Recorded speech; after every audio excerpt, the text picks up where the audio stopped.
pace up. Learn and grow.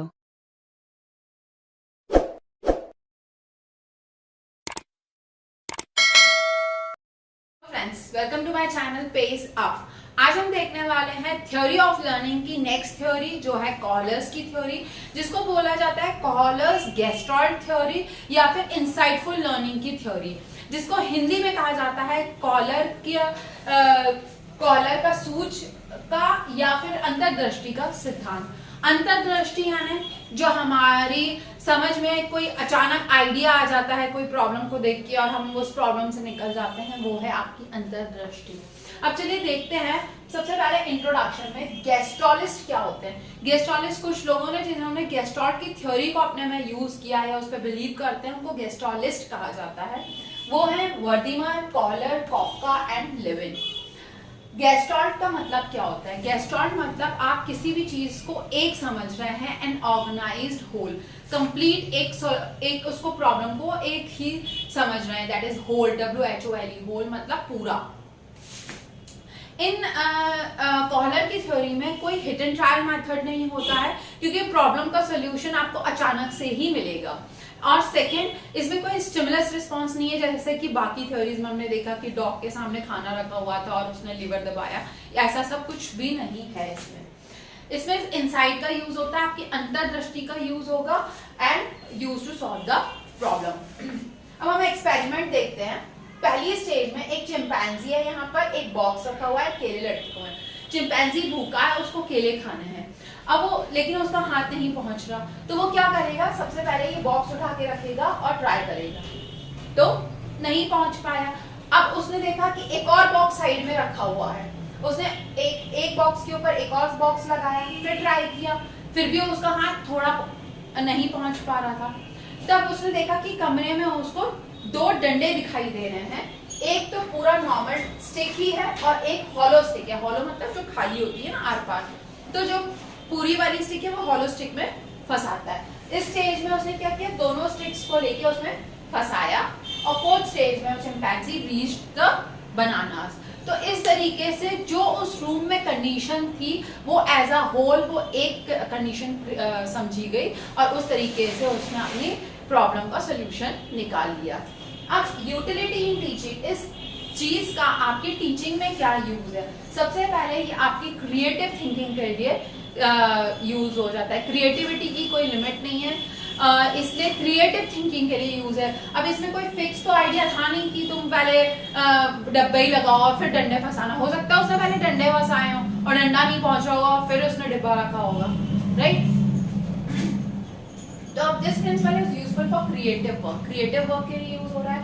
It develops logic, imagination and thinking power. Of course आपके logic लग रहे हैं, आपके थिंकिंग पावर इंक्रीज हो रही है प्रॉब्लम को सॉल्यूशन निकालने के लिए। और इमेजिन कर रहे हो भाई, अगर मैं डिब्बे पे खड़ा हूँ, ऐसा नहीं हो मैं गिर जाऊं, ऐसे नहीं हो कि डंडा फंसे ही ना या मारते मारते वो टूट जाए।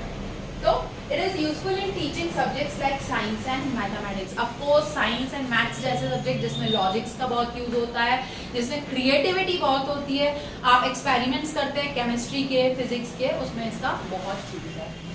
Learner by learning always perceive the situation as a whole. जब भी लर्नर को सिचुएशन दी जाती है वो एक उसको कंसीडर करता है, and after seeing and evaluating takes the proper decision in an intelligent. और उसको देख के, सोच के, समझने के बाद पूरी सिचुएशन को एक कंसीडर करता है और उसके अपनी बुद्धि से इंटेलिजेंट वे से सॉल्यूशन निकालने की कोशिश करता है। Insight involves tolerating criteria.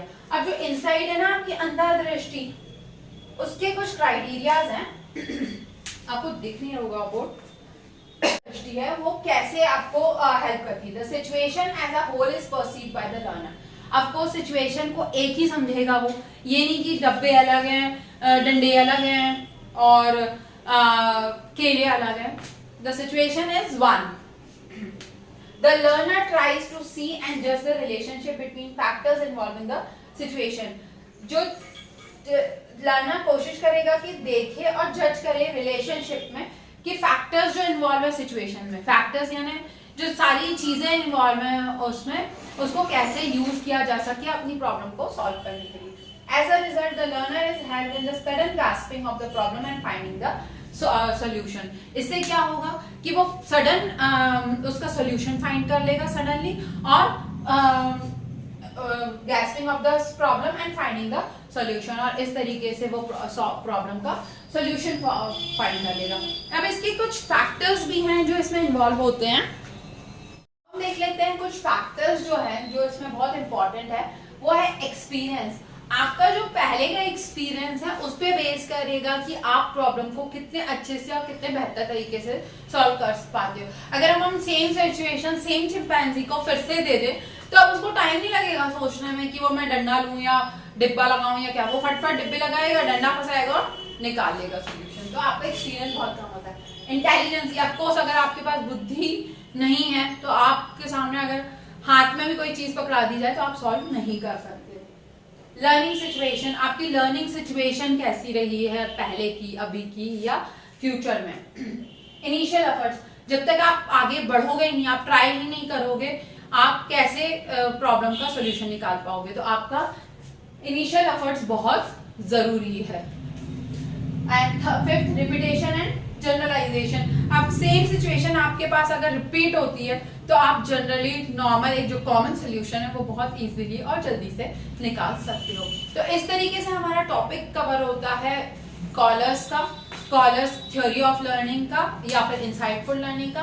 Topic पसंद आया हो तो वीडियो को लाइक करें, शेयर करें, सब्सक्राइब करें. कुछ पॉइंट अगर आपको लगता है कि रह गए मेरी तरफ से तो प्लीज मुझे मेल करें bhatkuchshweta@gmail.com पर, या फिर आप मुझे कमेंट सेक्शन में भी कमेंट कर सकते हैं. मैं आपके प्रॉब्लम्स का सोल्यूशन निकालने की जरूर कोशिश करूंगी. नेक्स्ट वीडियो तक के लिए थैंक यू.